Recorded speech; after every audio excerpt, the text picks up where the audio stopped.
Okay, so it is February 6, 2025, the DownbeachBUZZ podcast with Sherry Lilienfeld of eXp Realty.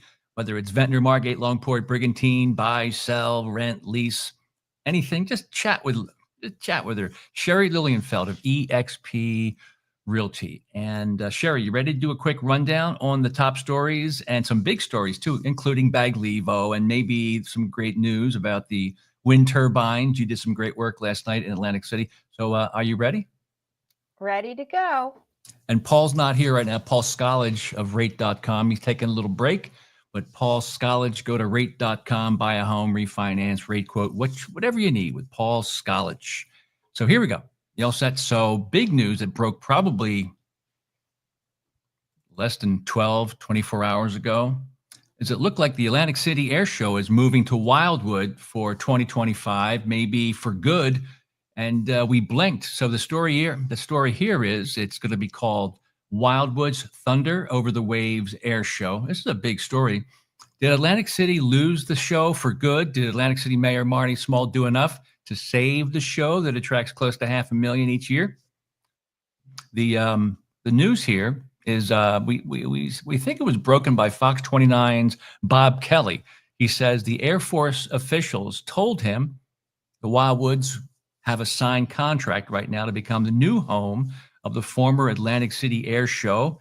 The Wildwoods Thunder Over the a little clunky name though. The Wildwoods Thunder Over the Waves Air Show is scheduled for September 5, 6, and 7 in 2025, later on this year. The event could be enjoyed by most of the Wildwood beaches because they're huge. You think so? We lost Miss America. You think we'll get it back? Beach concerts, they're a thing of the past. And now we lose the air show. Your thoughts, Miss Lilienfeld of eXp? Does this affect the vibe of the value of Atlantic City or what? Totally. Like, and it's funny you said Miss America. I was thinking that was so big for Atlantic City. People would associate Atlantic City with Miss America and the Parade of the Shoes down the boardwalk. I mean, it was such a big event. We lost that. The air show was incredible. And I thought, the rumor was out there that it was because they couldn't get the contract of the Thunderbirds, whatever it was. How could that be true if they're doing it in Wildwood? Like, so that was the famous word of the year is misinformation, right? There's misinformation out there about that, obviously. And the other thing I noticed about the dates was that it's after Labor Day. I don't know if you caught that. It was September 5th. Yeah. Or whatever. So it's after Labor Day. But a couple of other thoughts I have about the air show, obviously with that whole talk about the wind turbines, a lot of, and always have to bring that in there, but a lot of people weren't thinking about it. But if those wind turbines were up, never would you have the air show. It's too dangerous. I mean, can you see them flying in between the blades? No. So the wind turbines was posing a threat to the air show. And then also when you think about Wildwood, the buildings are low. They don't have as many high rises, I don't think, right? So overall, it's just a safer coastal area for them to fly. But wow, this is really bad news. I love the air show. I'm sad, but at least I can go to Wildwood and see it. But wasn't it? It was never mentioned over the years and years of battling back and forth, whether turbines and wind off the shores of Brigantine and Atlantic City. It was never brought up that these 1,000-foot turbines just off the coast, would interfere with probably the biggest event of this area every single summer. Nobody ever brought that up. That's crazy. I did bring it up. It was on my list of things. So one of the other things from... Wait a second. Listen. Go ahead.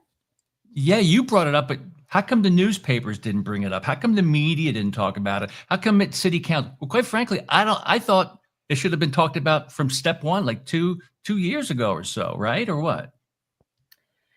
The reality is there were so many negatives with the wind turbines. Like this was lower on the list with all the other bigger ones, but they were talking about the flight patterns of regular domestic flights that they would have to change. You couldn't come around and then come in from the coast, like we heard, that was a discussion point. All these little things that kept, and the more you looked into it, the more you saw all these negatives. But getting back to the air show, this is sad. Like, I mean, it's great it's in Wildwood. I'm so excited that we'll be able to see it and at least go down to Wildwood and see it, but it's not good for Atlantic City's economy. Yes, let's go to the next story. But this lunkhead, his name is Marty Small, Mayor Marty Small, right there. Him and his wife currently almost ready to face a judge, go to jail maybe, beating their daughter. Still, this is the kind of guy that scares business away. The Chamber of Commerce screwed by this guy. Why would the air show move? Well, first off, another thing is, Cher, is that it's Friday, Saturday, and Sunday. It's a weekend right away. And Atlantic City never really wanted to do that. But let's face facts. People like Marty Small could give two flying hoots about the air show. He doesn't care about beach concerts. He just doesn't care about it. He just wants to keep his ass out of jail with him and his wife, Laquetta Small. So I just thought I would end up on that. He's a horrible guy. You can't attract business. All he cares about is more weed locations, more cannabis shops. This guy's bad news, and anybody that supports him is equally as bad. So let's move on, because let's never forget, the air show left because it's more financially viable, a better vibe in Wildwood. They don't want to be associated. They can't even do financing in Atlantic City for the freaking air show. Are you kidding me? He's a loser. That's all I'm going to say about that. Let's go to the next story. I know he has a dear place in your heart. Listen, don't hold back. He's hurting. You saw what he did with the Atlantic Club for 2 years. Him and Anthony Cox, construction official, just dragging it out, not giving the proper permitting to a developer. The state had to take it back away. Nobody talks about that enough. They don't bring it up. Why wouldn't he want that developed? Like, that's the part. Nothing. Allegedly he wanted a bribe. You have to go to the 7th floor, talk with the mayor. Okay, that makes sense. All right, let's move on, because he's a waste of time. Atlantic City will never turn around. Until you get rid of the Smalls. You got to get rid of them. Laquetta, the superintendent of schools, should not be anywhere near a kid. They already forced the AC high school principal, Constant Days Chapman, forced her to sit out. That's the law. But for some reason, Laquetta Small was not forced to step down until found innocent. Maybe. I don't get that. Maybe one day somebody will have the cojones. Maybe tonight somebody goes up at the commissioners in Margate and ask Kathy Horn, who works for Laquetta, hey, what's going on? What are your thoughts? Do you think Laquetta should step aside? Somebody should ask Kathy Horn that tonight. Let's move on. Video. Let's do something uplifting. Ron Brown is a Superior drone pilot, Margate resident. Guy's amazing. Takes great still shots. Ron T. Brown of Margate. It's the technology really puts things in perspective of just how much development's happening in Margate. Some say too much.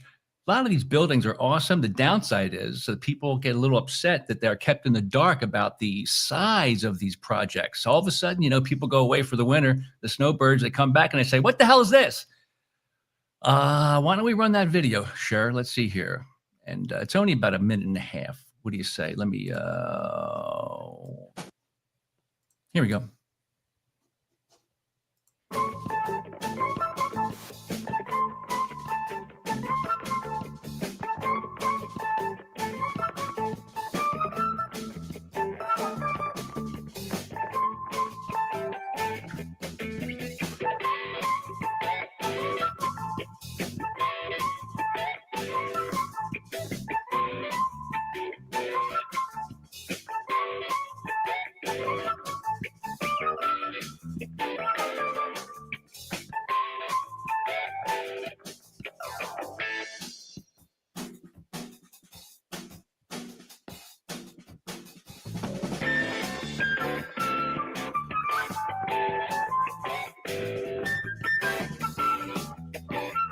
That music, you think that music works? I like it. It's okay. It's okay. It reminds me very like 70s in a way, But let me see if I get some different shots here. We'll keep the music down, but we'll have Sherry just talk about The Well, what is she looking? What she's looking at? what I see, so if you see on this side, you see these big decks on the building to the south. Like that's a big, oh, you just pass it Is it right, right? right Is it there. here? But just stop. That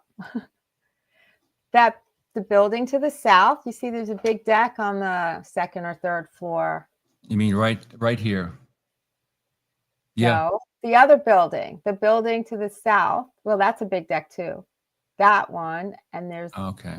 the big deck really close up on top. Oh, up top here. I see here. Yeah.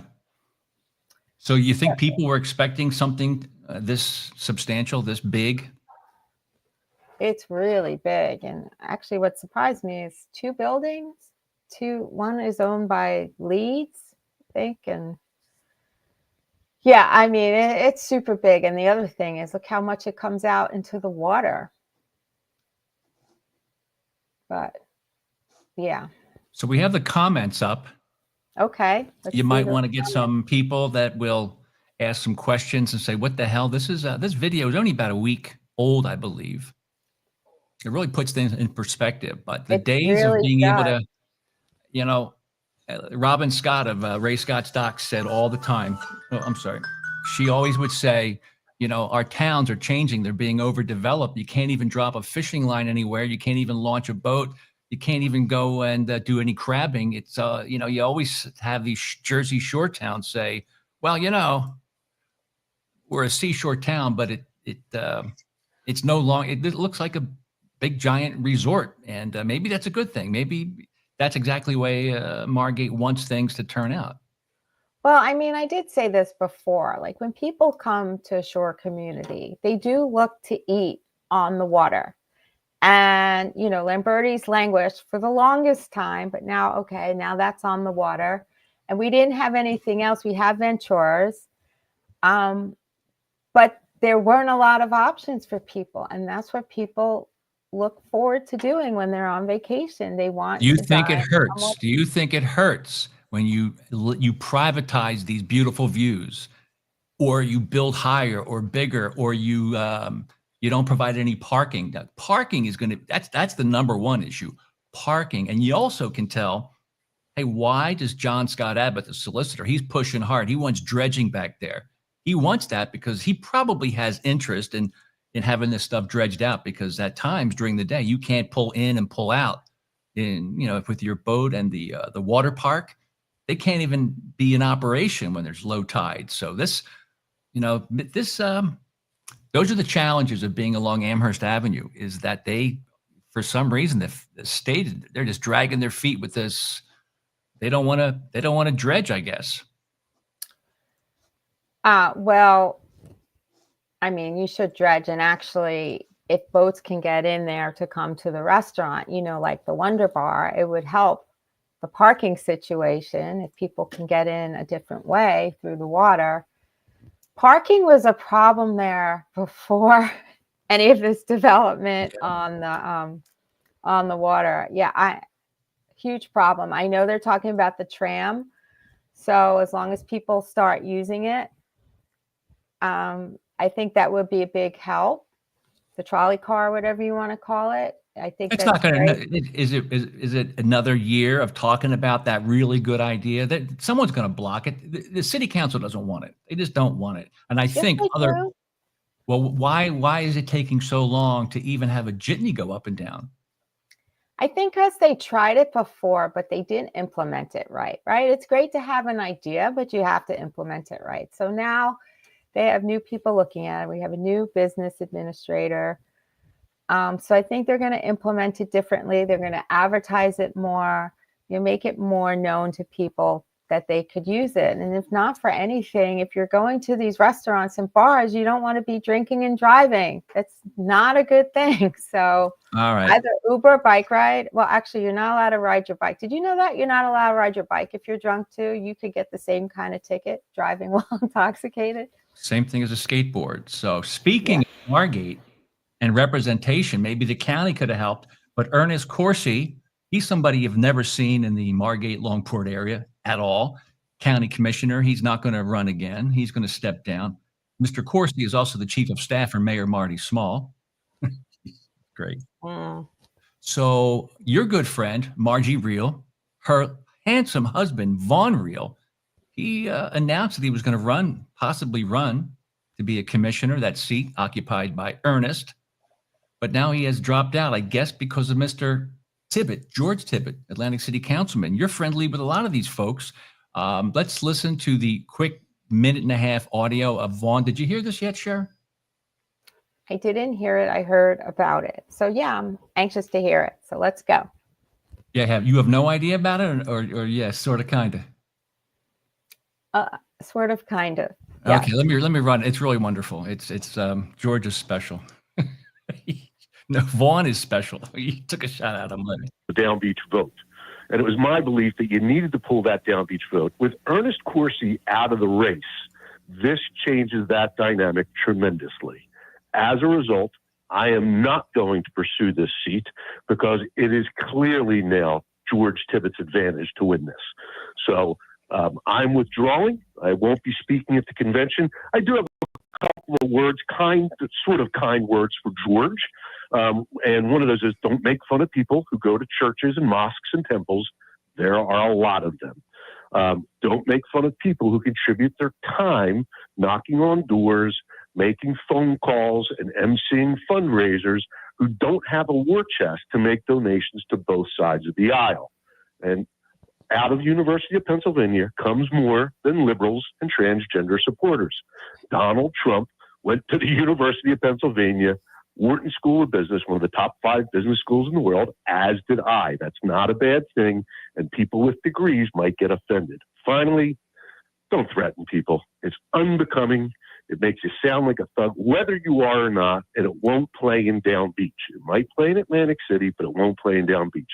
I wish George the best of luck in his campaign. Sheriff, that was crazy. What do you think you did? What did you just hear there? What was going on?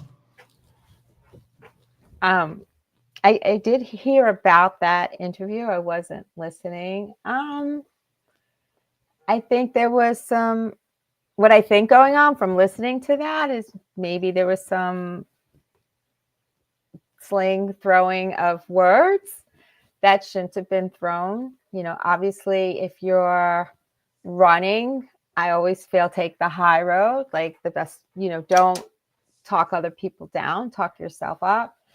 I will tell you, I don't like politics. I don't get involved in politics. I try to really stay away from it. People always say to me, Sherry, you're so passionate about these causes. You should be more involved in politics. And I'm like, no, and that's the reason why I thought Vaughn was very diplomatic, but it was pretty clear what he was saying. So why don't you tell me what you think? Because I really don't want to get involved. I know, because you're friends. You are friends with both of them, and they're both great guys.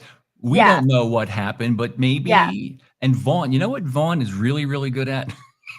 He can say stuff that's kind of tough, kind of kicking you, where the sun don't shine, with a smile on his face. You go, wait a second, did he just say what he said? Vaughn's, I think he's a great speaker. Yes. But there was good advice there that, hey, listen, the Down Beach area is a different electorate than Atlantic City. That's true. And yeah, sometimes when George talks, he has to be tough when he's in Atlantic City. And maybe that same tough talk won't make it down in the Down Beach area. But I have a feeling a lot of people in the Down Beach area are fed up with corruption. We call it the Down Beach Doge, the Down Beach Department of Government Efficiency, because we've been doing that for a long time, the Down Beach Doge. So it's and that's how we do it. We show videos and we play audio tracks. And how many people are listening to a radio station at 7:00 in the morning at the exact time when Vaughn Reel, the former mayor of Mayor, says that about George Tibbet, who wants to take over for Ernest Coursey. So that's crazy. Can I say something else? Wait, real quick. That's a great picture of George and Jeff Van Drew, our congressman, and nice handsome shot there of Vaughn. And real quick, just in case. Oh, and there is Ernest Coursey and his wife, Leslie White Coursey, who's a pretty big mahaf in the New Jersey Education Department, which, kind of creeps me out a little bit because she should have got rid of Laquetta Small. And Denny Levinson, who's a great politician. He's always, right now, currently fighting with Vince Palestina, the senator, over who gets the contracts for insurance or something to that effect. And that's so. What are my thoughts? I think something happened there, and Vaughn wanted that spot, but George took a shot at it, and but he really did. He really did take a shot at him. Yeah. So yes, I am friends with both of them. I support a lot of the causes that they're for. So one of the other things, Corsi, as you mentioned, so it's District 1, and District 1 is Ventnor, Margate, Longport, Atlantic City. So they're running for District 1. Corsi, as you mentioned, is a Marty Small guy, and our group, Defend Our Beaches NJ, when fighting the wind turbines, would go to the county meetings, trying to get county level support fighting the wind turbines, and we can never get that support. So just overall, I would be excited for either of those two to be in that role over Corsi, because Corsi, I'm sure you probably could guess, was for the wind turbines the way Atlantic City was, and I say was, but either of them, I support both of them, and I don't get involved in what happens behind the scenes. So no, I just thought I would just run that very awkward piece of audio that very few people heard. But the beauty of the internet is you can record stuff and you can share stuff that otherwise, because remember, mainstream media has declining viewership and listenership. That's the way of the world. Mm-hmm. Independent news influencers are taking over. I mean, I get more of my news from Joe Rogan and Tim Pool. I don't get it on occasion, I get it from the press of Atlantic City. On occasion, I get it from radio. But radio is really totally disconnected. Local talk radio and news radio is not good at all. It's not good at all. They just read something out of the paper. They don't even get stuff off the internet. They don't even know where to get these news sources. But anyway, that's enough of that. If you want to go to Down Beach Buzz and enjoy more of this content, including the podcast about the former Margate mayor, Vaughn Reel, dropping out of the county race, Atlantic County Commissioners, go up to downbeachbuzz.com, okay? Let's see. Don't forget the I Love the 90s tour with Vanilla Ice. Let me see if you know the songs from these artists. And they're coming to the Hard Rock, this great tour, headlining with Vanilla Ice. And that is September 13th. So Vanilla Ice, you know what that song is. Montel Jordan, what did he sing? Do you recall? You know. Montel Jordan. You have to play it. Yeah, No, you don't want to play it? Yeah, here it is. I have a little clip right here. Hold on.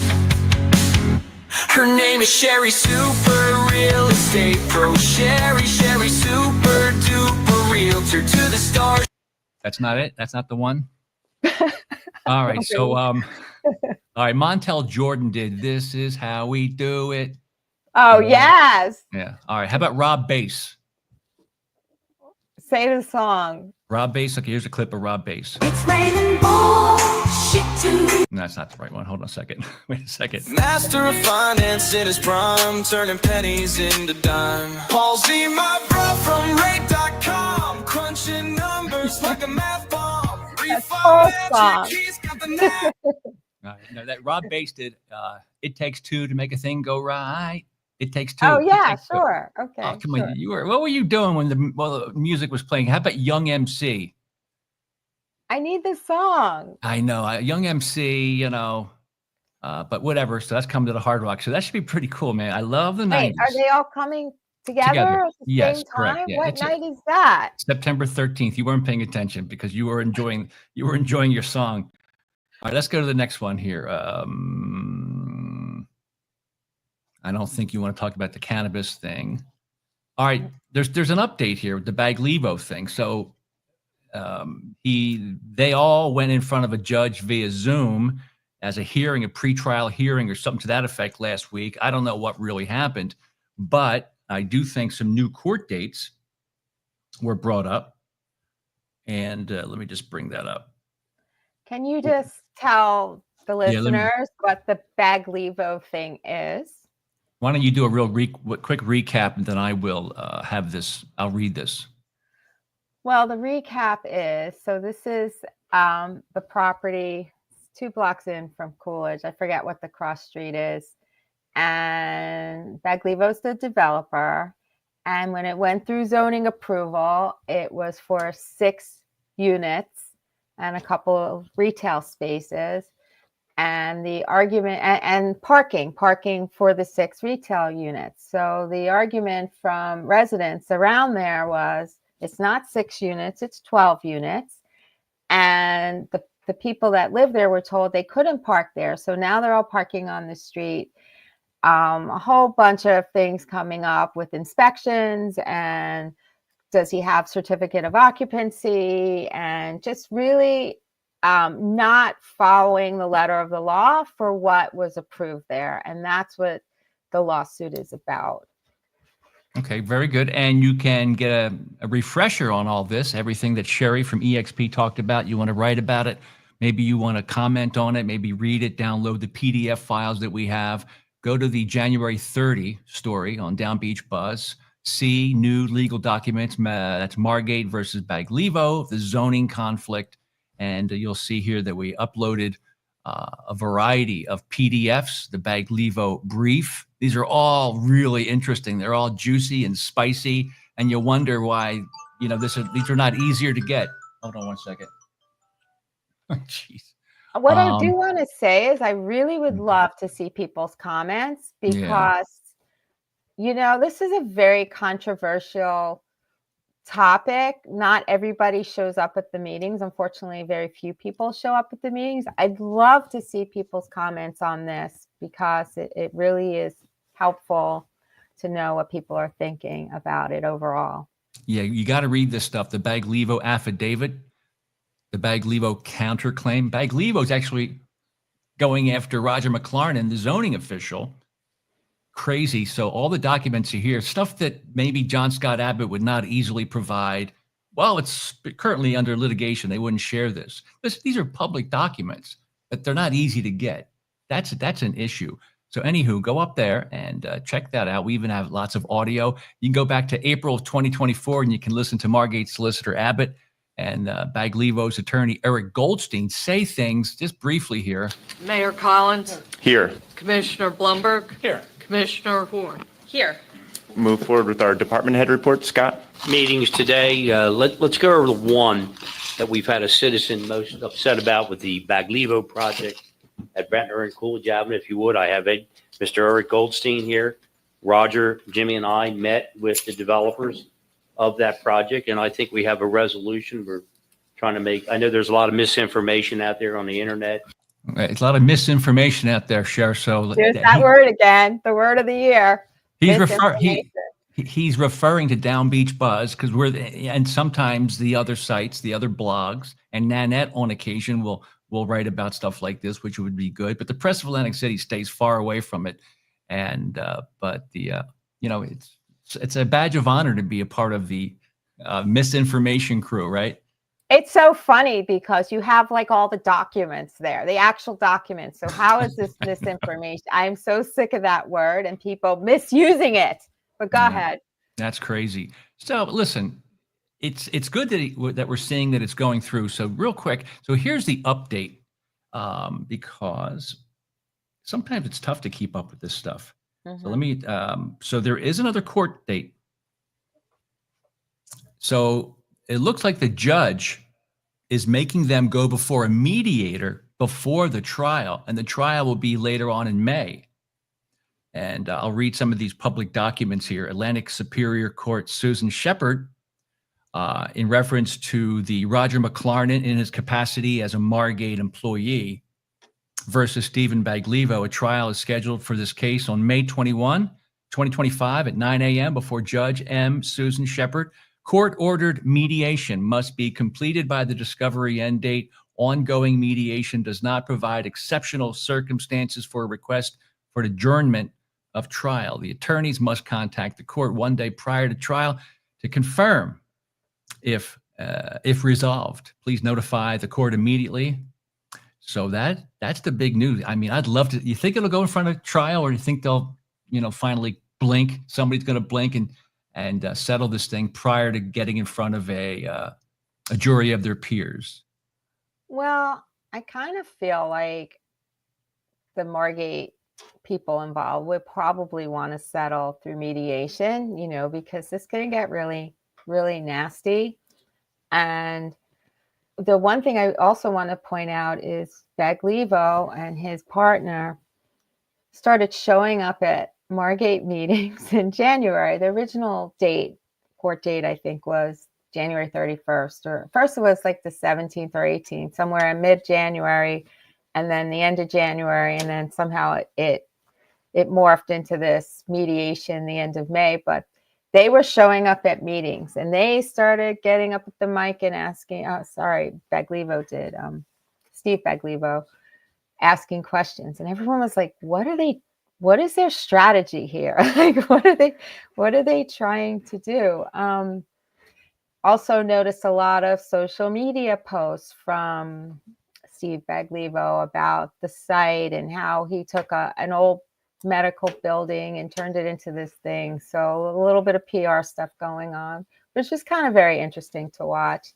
But the bottom line is, if you had zoning approval and you didn't follow it and grossly took advantage of it, which taking something should have been 6 units to 12, like, I don't care what you're posting on social media, like, the court is going to follow the letter of the law. My opinion. I mean, I could be wrong. This is why I'm not in politics or anything, because when people don't follow the rules and get away with it, I completely don't understand how that happens. Yeah, so Mr. Baglivo just continues to push the envelope, and he can do that, but it's really incumbent upon the officials in Margate to stop him, to make sure that he stays within the guardrails, color between the lines and not get into the weeds. But somebody let him slide. Somebody kind of looked the other way. Those are the allegations. Jim Galantino was with this project from beginning till end. Take a look at the documents here. And Mr. Baglivo makes it very clear. Jim Galantino was at the very beginning of this project to the very end, the completion or supposed completion. I don't know. I'm not even sure if it's fully completed yet. Do we have COs? Do we have proper insurance? Did all those things on that punch list where they dealt with the elevators thing and all that kind of stuff? So here's a quick update, Cher. So in regards to the certificate of occupancy, what's the update on that again? Does this thing have an official CO? With that in mind, what about the insurance policy? So we've been hearing about this for quite a while. It says, we'll keep this anonymous here, but are they really working and dealing with a old expired insurance or liability policy? They did not have a current policy. Right now, only the expired policy seems to be around from 11? That's November 22, 2024.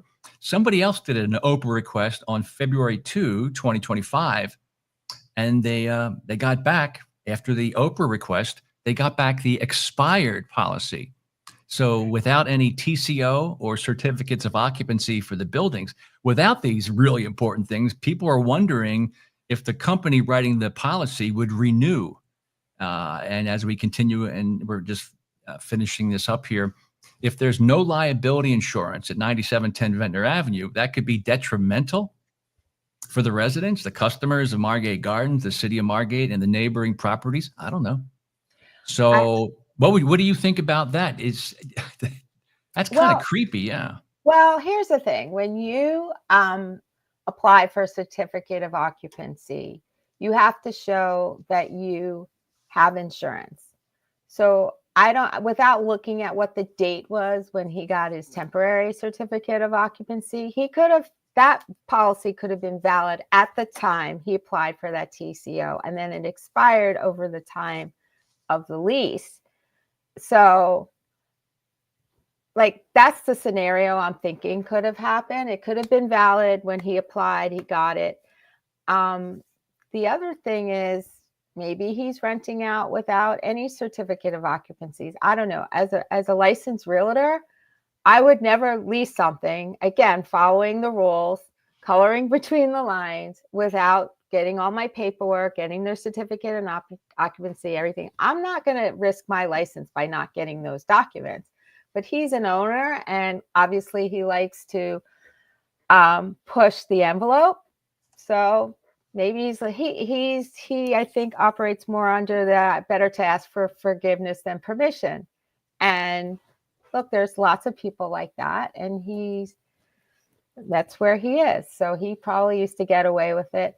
The other thing I really want to state about this is cities need to think about the precedent that they set with these. You let one developer get away with it, what kind of precedent are you setting? So they really need to get this straight and get it right and make sure he's in compliance, because otherwise there's going to be a whole bunch of other developers who feel like he did it, I could do it, and then it's just no law, no order. Yeah, you're right. That's the big thing. That's why I don't really blame Mr. Baglivo. He's a businessman. He keeps pushing and pushing, which we all as business entrepreneurs do. But it's really incumbent upon the leadership of Margate and all these shore towns. They have so much work going on. They can't even find inspectors. They're sharing inspectors. And that's the industry down here. It's real estate and real estate related services and building and construction and all that kind of stuff. But I put most of the blame on a small town like Margate. They can't handle this new world of aggressive development. And they really have to hold these people accountable. They have to hold these department head guys accountable. Jim Galantino should probably provide additional information about what happened here, because he was keeping an eye on this thing. We love Jimmy. He got hurt. He fell down an elevator shaft. Who knows, a couple of months ago. That story went away. How did that happen? Who was at fault? So these small towns are just flush with cash. And I'm telling you, man, you gotta hire a whole bunch of inspectors to keep an eye on very creative developers like Mr. Baglivo. That's why I don't kind of blame him that much. I blame the city of Margate that let this guy slide for so long, because there's so much proof. TCOs and all that stuff. That's crazy, Sheriff. Let me just talk about the whole enforcement and inspector thing, because that is really huge. As you know, I started this contractor pollution dust ordinance. And my big issue is no one's enforcing it, or it's not being enforced. Whenever I see a work site that's not in compliance or someone else does, they notify the building department. And Steve Giesecke, the head of the Margate Green Team, and I met with the building department. We met with the new business administrator. We met with Police Chief Hankinson to talk about enforcement. And, their response is, there's lots of things that builders aren't complying with, like not working outside of the normal work hours or covering up their dumpsters. Oh, thank you. You're showing my pictures. So enforcement is really big, and having the resources for enforcement. So in the city's defense, I always look at both sides. They would like to hire more inspectors to go around and look at these work sites and inspect that, they're safe, they're clean, they're not working outside of normal work hours. So it's a big issue, enforcement and having enough inspectors. Hello? I'm right here. I'm going to dig up some other stuff, but I just have one more photo to add to it, but I probably won't find it in time. But there's a lot of development going on. You got to take me off of this. I hate this. Yeah, I'm sorry about that. I'm sorry about that. Which photo? You were on the right site. Yeah, listen, all I'm saying is that there's development and building everywhere, and some of these, very few of these sites are secured. Kids can get in. Mm-hmm. I mean, there's valuable equipment and supplies in there. They're dirty. They could be dangerous when somebody's goofing around. We already seen video of people sneaking into secured websites. The one thing that Margate and websites, you mean work sites. Work sites. Yeah. Ventnor and Margate have to get their act together and secure these work sites.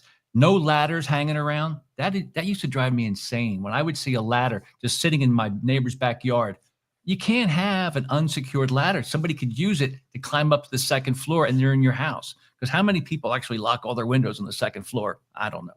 But stuff So- like that, yeah. Just on that point, like go down a little. There's the work site on 1 South Portland. Granted, that's what are you doing? I'm on the wrong one. I don't freaking know. Listen, those pictures are kind of small. That's why I didn't kind of stay on them. Okay, so look, this is 1 South Portland, and Steve Giesecke saw this site. Go to the next one. Hold on, let me blow it up here. Here we go. Okay. Steve Giesecke went on this, saw the site and sent it. Now look, stop right there. All that white stuff, are microplastics. That is not snow. That stuff will stay around for over 2,000 years. Okay, it gets in the air, gets in the soil, gets in the water, gets in our food.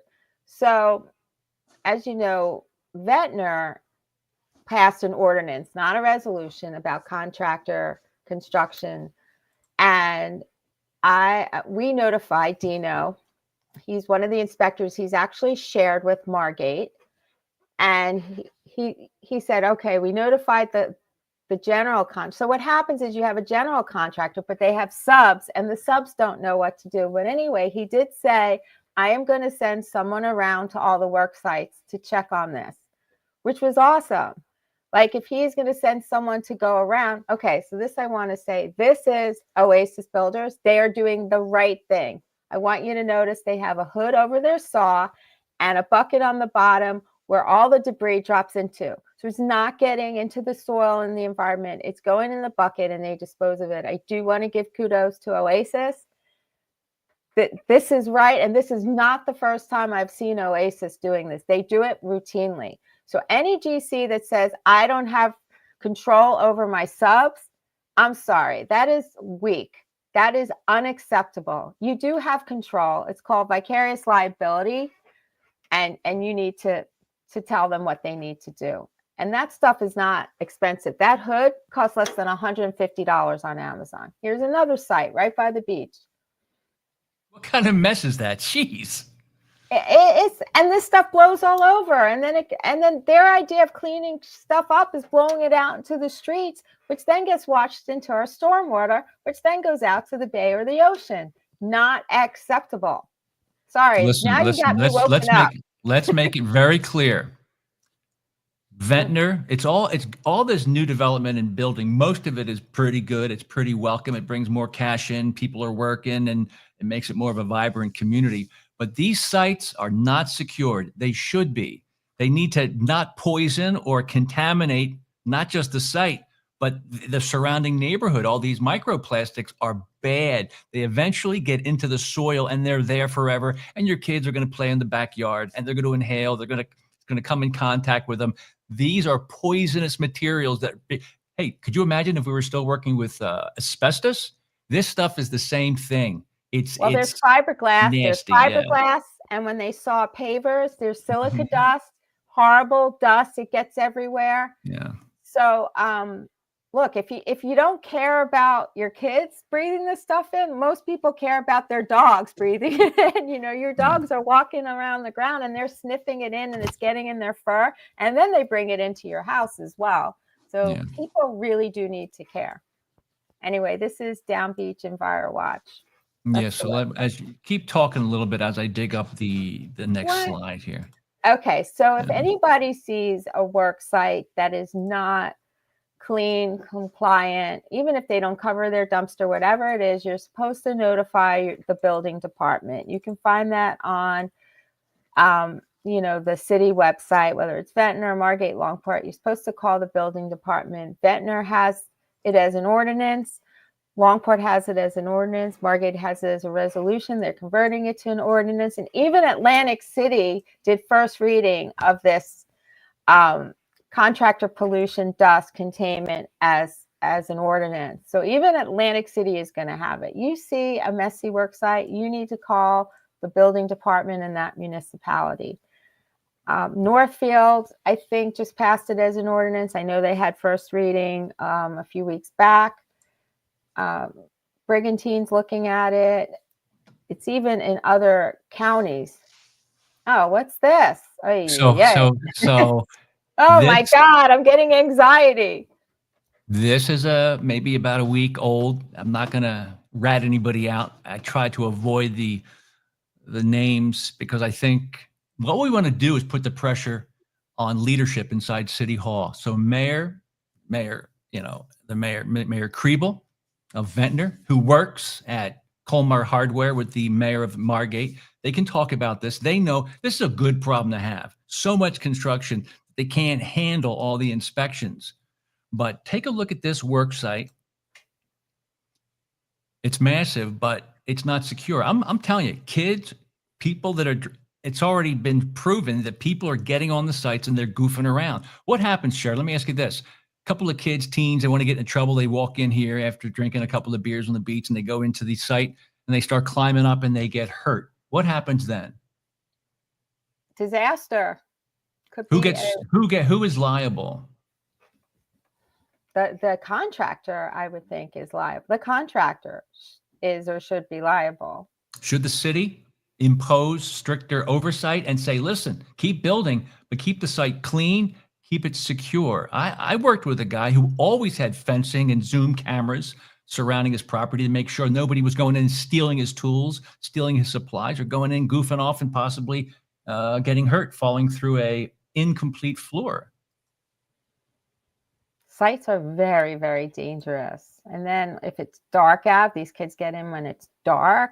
Oh my goodness, disaster. Would you like to be the house next to the site looking at, first off, look at all that expensive lumber. No, Look, no. but look at that no. trash. Yeah. Look at the size of this. So Yeah. what I like about it, we're seeing more cinder block, more masonry, and they're using steel girders, steel beams. So are you seeing more use of steel to make these houses more hurricane proof and stronger as they build higher? I think it depends on whether the builder is building for spec or they're building for someone who's, who hired them to build it for them, right? Obviously, the steel is expensive. So it depends on the builder. I can't make a general. It depends on the builder and the budget and whether they want to. Wouldn't you always want to have steel? Wouldn't you always prefer to have steel to make sure if something really bad happens along the shore that your house is still standing? Steel and definitely the cinder block, because Yeah. water doesn't compromise the cinder block like it would, other materials would. Speaking of wood, how much do you think this lumber would cost that's sitting here? What do you think that's worth? It has value, doesn't it? Yeah, it does. I forget what the current, I remember during the pandemic, we were talking about the cost of a piece of lumber, but I don't know what the current price is these days. But yeah, it's expensive. It's all expensive.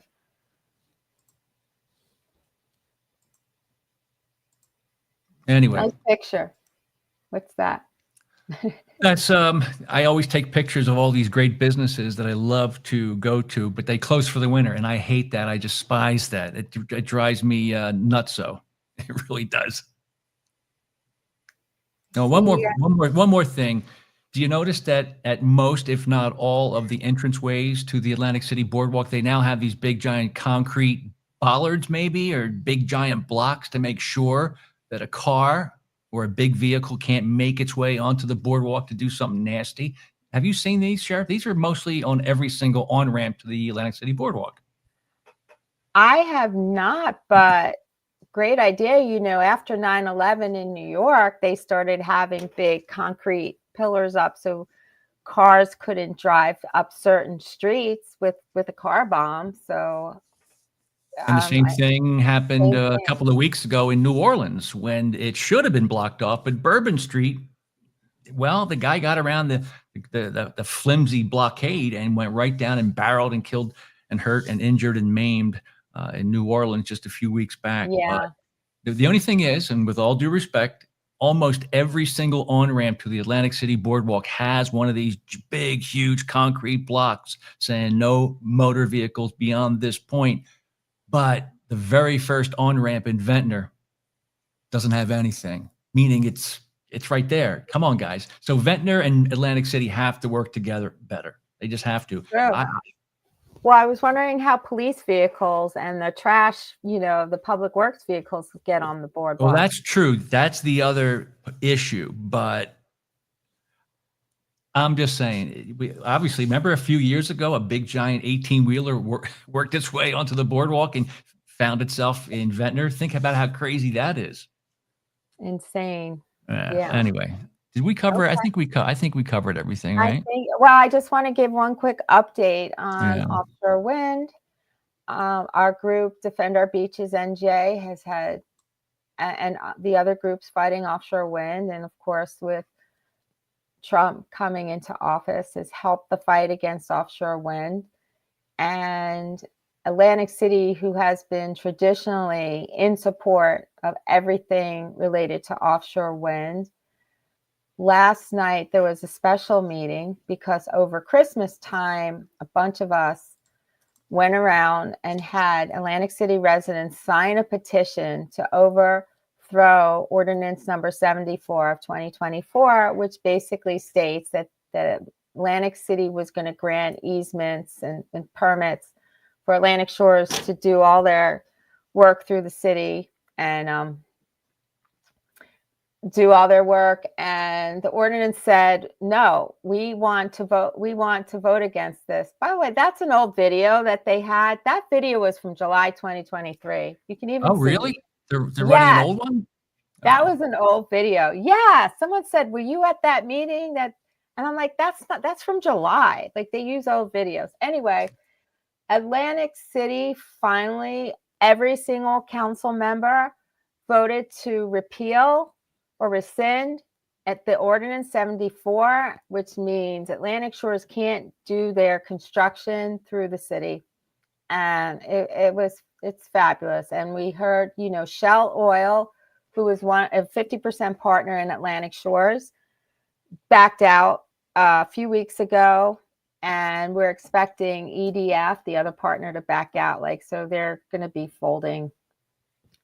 So great news for the people anti-offshore wind. And those of you who criticize, if I'm a big environmentalist, why am I against offshore wind? I am against it because if you actually read the thousands of pages of reports, you will see it's not green, it's super expensive, and it will destroy our ocean environment, and a lot of aspects will kill the land where all these cables are coming through.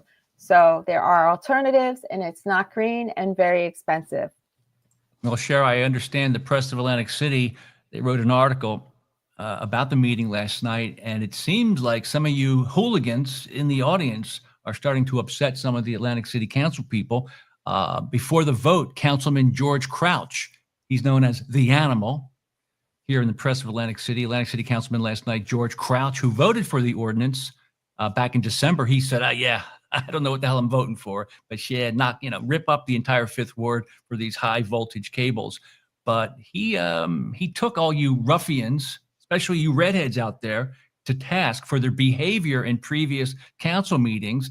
That honey badger thing you're well known for, Sherry. No. I'm always respectful. He wasn't referring to me. There were people that were very disrespectful. Listen, I'm just reading the Press of Atlantic City. They paint you with a broad brush, is what I say. I know you're like peaches and cream. You're like a hammer with a velvet glove on top of it. It's really perfect. Honey badger. So offshore wind opponents have dominated public discussion for months during the city meetings, often questioning the motives of council members and sometimes suggesting the council was taking bribes from the offshore wind industry to allow it to have access to the city. Quote, the disrespect that came to the dais in the last couple of months and the name calling, being called a crook and on the take and those kinds of things, George the Animal Crouch said.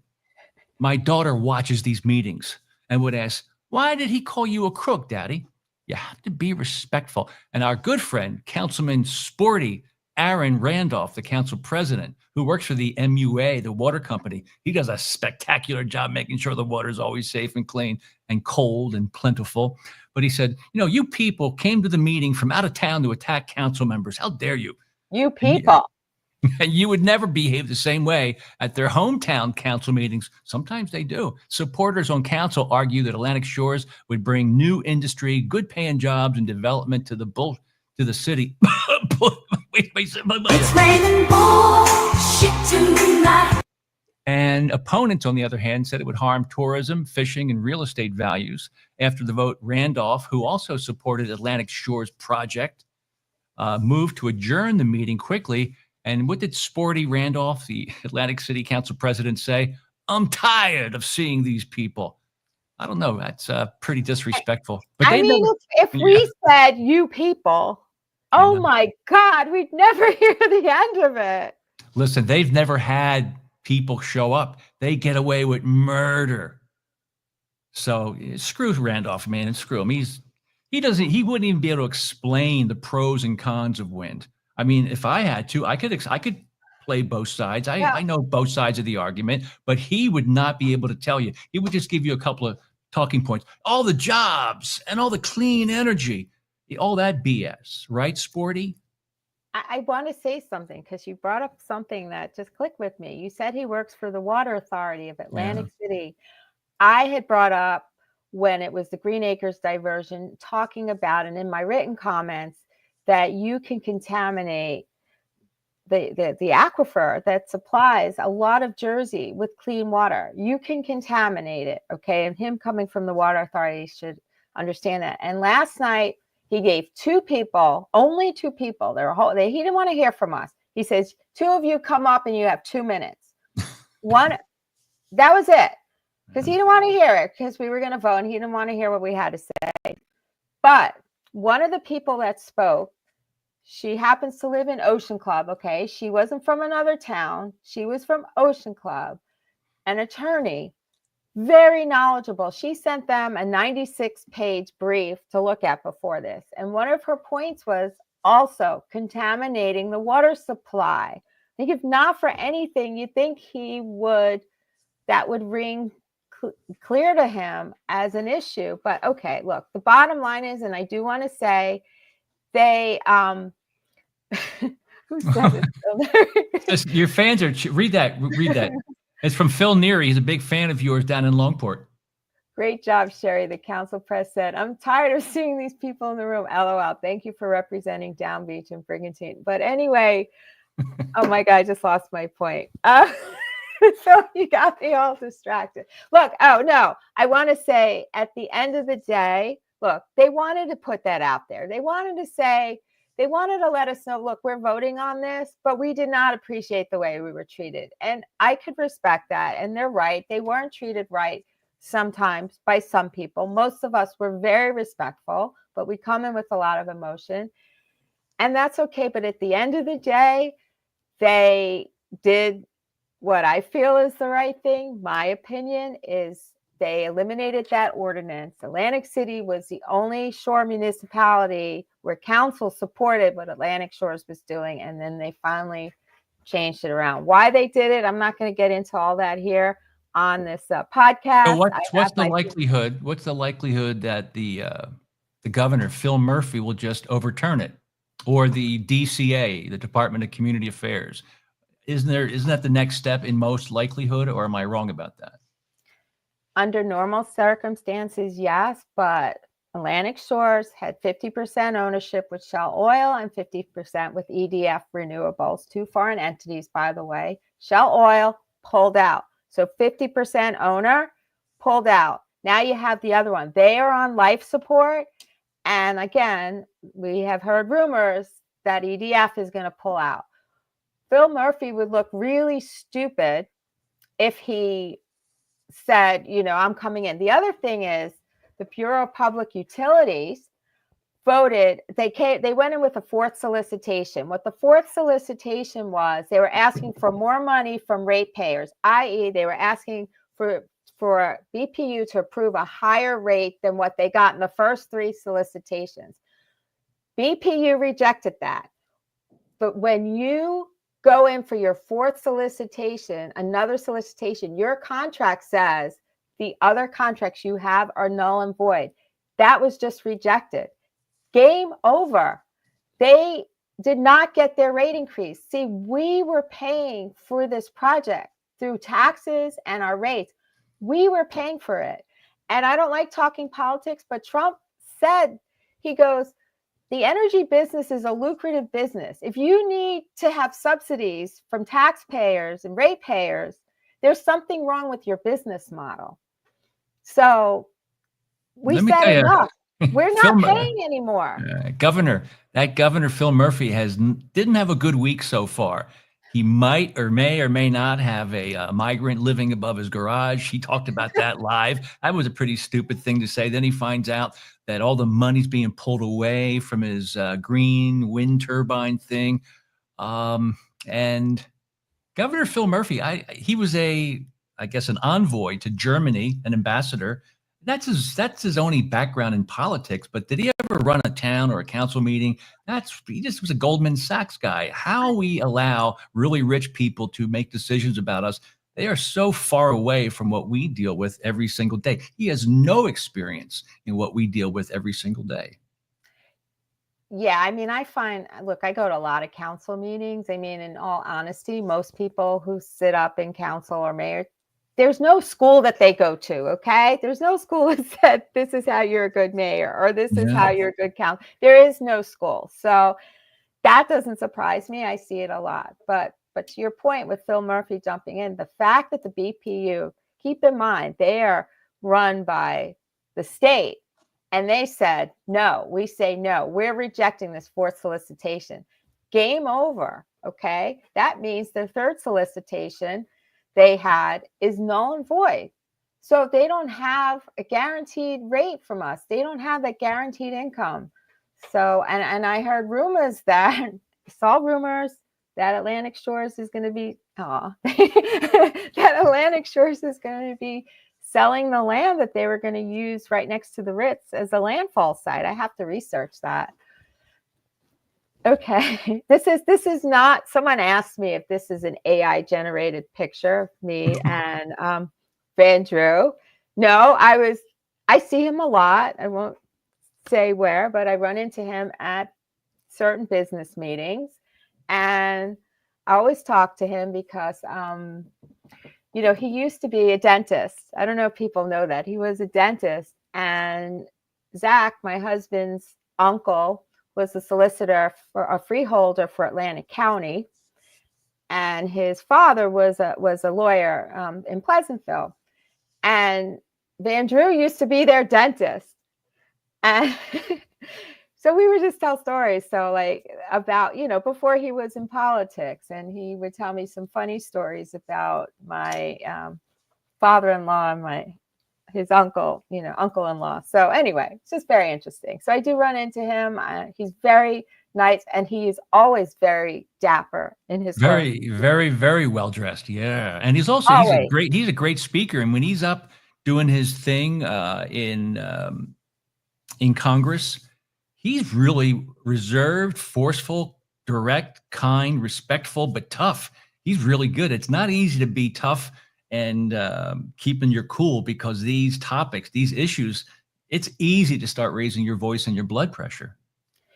What always amazes me about him is he can summarize, like when he'll talk about wind turbines, he'll summarize the 20 negatives in 2 minutes. Yeah. And very persuasively. And that's what you mean. Like, he's tough because when he says what he says, you can't argue with what he's saying because he's so factual about it and so precise, and he's eloquent, but he's so knowledgeable. And I think that's where the toughness comes in, because he's not just talking fluff. He's talking from a point of knowledge and doing his research.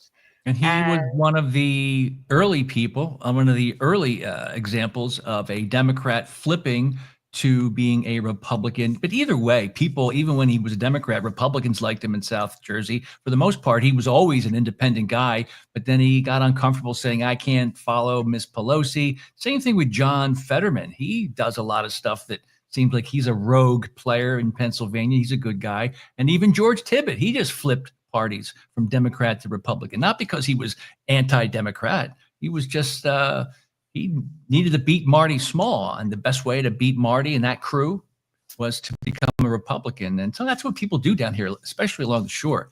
They flip parties depending on how they think they can win. And it doesn't always mean that they are, one way or another, like the national candidates would typically position themselves. Well, like I said, I don't like to talk politics. But you always say that, but you're naturally pulled into it. You can see politics Well, is I it's align. not optional. It's not optional. I align with the representatives that more aligns with the issues that are important to me. You Mhm. know, and like, look, there's no perfect candidate, in my opinion, on any side. So you have to pick the one that aligns mostly with the issues that are most important to you. And one of my big issues are wind turbines. And so that's the way I do it. Even though I'm registered for one party, look, I would vote for the other party if I really felt the representative on my line didn't align with my beliefs. But that's me. Anyway. People always should vote the issues, not the person or not the party, but Yeah. the issues. But that's tough because there's a lot of big polarizing issues. Yeah. And whether it's immigration, whether it's transgender issues, LGBTQ, all that stuff, I can't even believe we talk about those things, quite frankly. It's A lot of big issues. And yeah, stuff that didn't exist 10, 15 years ago. that's true. Anyway, all right. So just say goodbye. How can people contact you, Sherry Lilienfeld of EXP? Why would they want to call you? Why would they want to call me? Because I am honest. I'm hardworking. I'm relentless. If they want something to buy or they want something to sell, I would be, relentlessly pursuing any opportunity, turning stones that, stuff that's not in the MLS. As a buyer's agent, my obligation would be to find deals like I've done for a number of my clients. I just start calling people who might have a property available to them. And as a listing agent, again, honest, I do try to really guide people not to overprice their properties, especially now there's a lot of property sitting. So one thing I do want to say about the market right now. Yeah, next time let's focus more on it's more of a buyer's market now and price reductions and inventory fluctuations. Those stories become more important now, don't they? Yeah, so that is just the one thing I wanted to say. We traditionally, look, it was an election year, traditionally see that being a slow time for real estate. Then you have the holidays, then you have the Super Bowl. And I don't have to tell you what's going on around here with the Super Bowl and people being preoccupied with that. But after that Super Bowl, I expect the market is going to heat up. So yes, it has been slow.